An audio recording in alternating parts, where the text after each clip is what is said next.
그날 저물 때에 제자들에게 이르시되 우리가 저편으로 건너가자 하시니 그들이 무리를 떠나 예수를 배에 계신 그대로 모시고 가매 다른 배들도 함께 하더니 큰 광풍이 일어나며 물결이 배에 부딪혀 들어와 배에 가득하게 되었더라.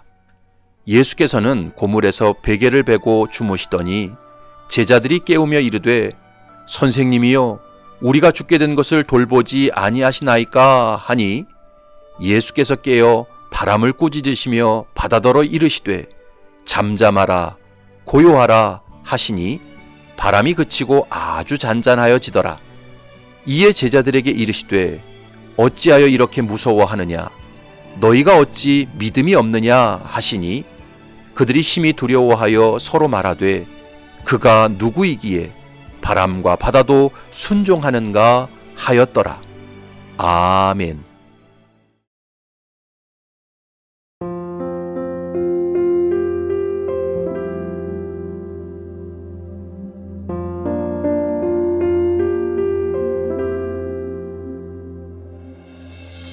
중세시대 어느 수도사가 감옥과 수도원의 차이라는 글을 남겼습니다.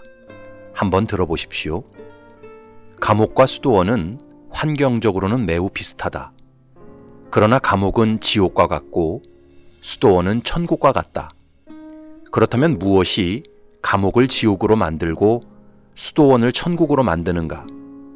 감옥에서는 갇혀있는 자기를 보지만 수도원에서는 함께 하시는 하나님을 발견한다. 감옥에서는 하루를 불평으로 시작하지만 수도원은 하루를 감사로 시작한다. 이것이 감옥을 지옥으로 수도원을 천국으로 만드는 이유다.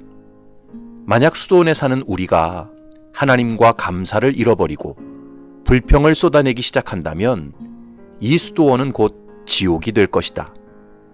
그러나 반대로 감옥에서 사는 죄수들이 하나님과 감사를 발견하고 감사를 고백한다면 거기가 바로 천국이 될 것이다. 결국 우리 인생은 내가 무엇을 발견하고 믿는가 그것에 따라 상황과 형편을 뛰어넘어 천국과 같은 인생을 살 수도 있고 지옥과 같은 인생을 살 수도 있습니다. 그런데 이것은 신앙생활도 마찬가지입니다.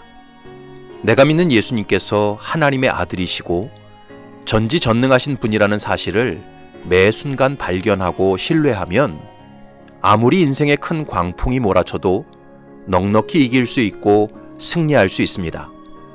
그러나 예수님을 그저 형식적으로 믿고 나 자신이 인생의 중심이 되어 내 힘으로 살아가면 작은 풍랑에도 삶은 전복될 수밖에 없습니다. 오늘 본문에 보면 제자들은 큰 광풍이 일어나는 갈릴리 바다에서 분명 예수님과 함께 있었습니다. 하지만 그들은 여전히 예수님에 대해서 무지했고 불신앙을 가지고 있었습니다. 그러다 보니까 두려움과 무서움에 빠질 수밖에 없었지요. 그렇다면 성도가 예수님에 대해서 무지하고 불신앙을 갖고 있을 때 삶에 닥치는 문제와 어려움 앞에서 어떤 반응을 보일까요? 첫 번째는 예수님을 깨워서 부탁하지 않고 자기 스스로 문제를 해결하려고 합니다. 두 번째는 감사함으로 간구하지 않고 원망과 불평조로 간구합니다.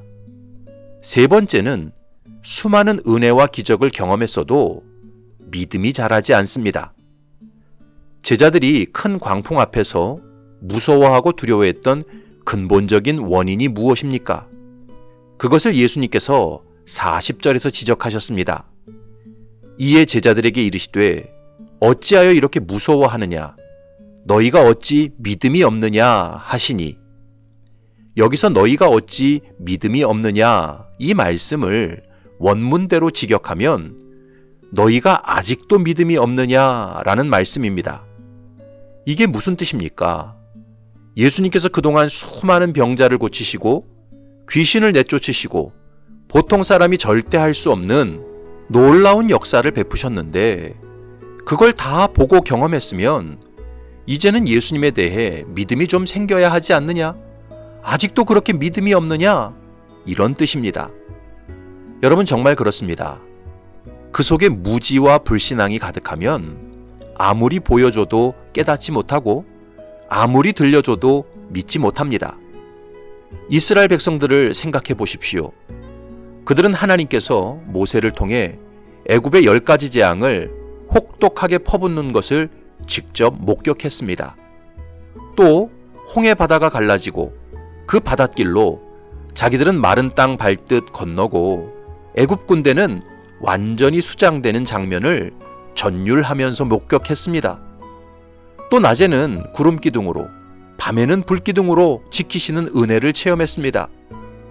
이스라엘 백성들은 수많은 하나님의 은혜와 기적을 친히 목격하고 체험했습니다.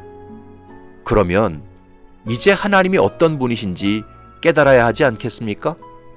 그 정도 보고 경험했으면 이제 하나님을 온전히 신뢰해야 하지 않겠습니까? 하지만 그들 안에 무지와 불신앙이 가득했기 때문에 작은 문제와 어려움을 만날 때마다 그들은 원망하고 불평했습니다. 애굽에 매장지가 없어서 우리를 광야로 데리고 나왔느냐고 대들었지요. 이처럼 이스라엘 백성들은 하나님께서 베푸시는 수많은 은혜와 기적을 경험했어도 무지와 불신앙이 그 속에 가득해서 믿음이 자라지 않았습니다. 그래서 결국 약속의 땅에 들어가지 못하고 광야에서 죽었습니다. 그런데 이것은 오늘을 살아가는 우리들도 마찬가지입니다. 그 속에 무지와 불신앙이 가득하면 아무리 하나님의 은혜와 기적이 풍성해도 하나님께서 어떤 분이신지 전혀 깨닫지 못하고 그 하나님을 신뢰하지 않습니다. 여러분, 우리 거룩한 세마포 교회가 지금까지 걸어온 길을 생각해 보십시오.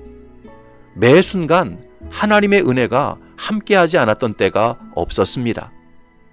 구건물이 재건축으로 철거될 때 우리 교회는 임시처소를 어디에 마련해야 할지 막막했습니다.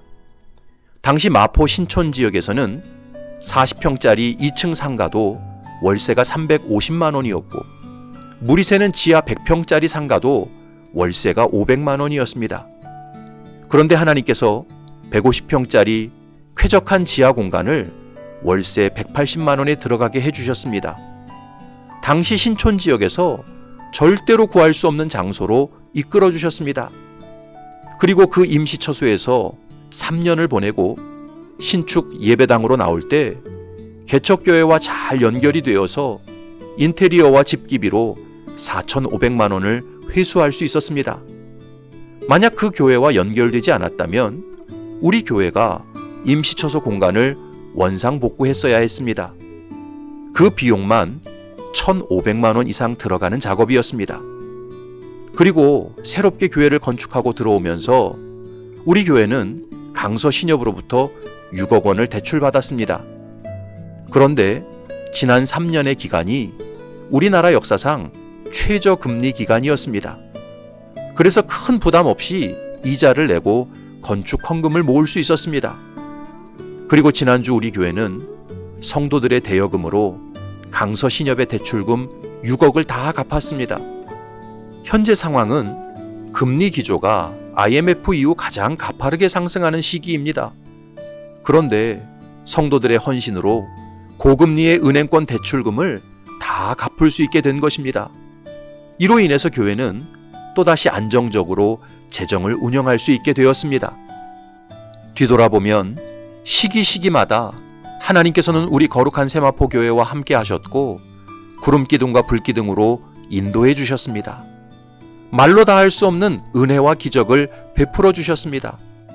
이런 수많은 은혜와 기적을 경험하고도 우리가 여전히 하나님이 어떤 분이신지 깨닫지 못하고 믿지 못한다면 우리는 광야에서 죽은 이스라엘 백성들과 다를 바 없는 사람들입니다. 찬송가 429장 1절의 가사를 보면 이렇게 기록되어 있습니다. 세상 모든 풍파 너를 흔들어 약한 마음 낙심하게 될 때에 내려주신 주의 복을 세어라. 주의 크신 복을 네가 알리라. 받은 복을 세어 보아라. 크신 복을 네가 알리라. 받은 복을 세어 보아라. 주의 크신 복을 네가 알리라. 사랑하는 성도 여러분, 우리가 지금까지 걸어온 개인적인 삶이나 교회적인 역사나 이 나라의 발전 과정을 뒤돌아보면 어느 것 하나 하나님의 은혜와 기적이 아닌 일이 없었습니다. 그러므로 이제는 하나님께서 어떤 분이신지 온전히 깨닫고 전적으로 신뢰해야 합니다. 너희가 아직도 믿음이 없느냐? 주님으로부터 이런 책망을 들어서는 안 됩니다.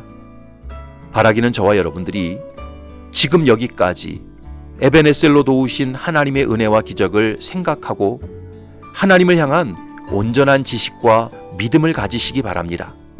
그래서 인생에 아무리 큰 광풍이 불어닥쳐도 하나님을 믿고 담대하게 헤쳐나가시기를 바랍니다. 그럴 때 하나님께서 더 큰 은혜와 기적을 베푸사 저와 여러분을 구원하실 것입니다. 이런 놀라운 복을 받아 누리는 신실한 하나님의 백성이 되시기를 주님의 이름으로 축복합니다. 아멘.